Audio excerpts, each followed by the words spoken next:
eating up the most amount of time? So, what are the top 3, 4, or 5 things that eat many business owners' times that are automatable? Payroll, onboarding.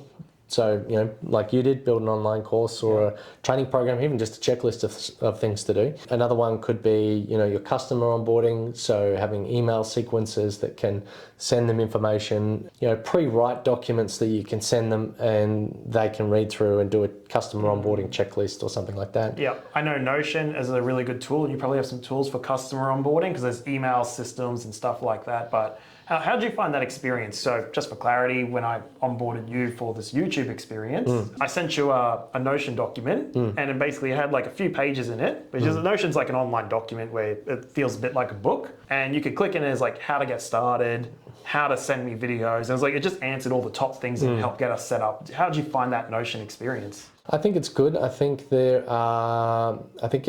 it kind of falls under the category of a point solution. Yeah. So it does one thing really, really well, but then it doesn't do the whole of business justice and doesn't tie in to the full data picture of the customer and all that sort of stuff. So sometimes one thing in an isolation, if it looks really, really nice and very, very polished, is great, but then doesn't address a lot of other issues. So you might be capturing information, but then not tying it into billing and scheduling, and then, I think on a small scale, it's fine.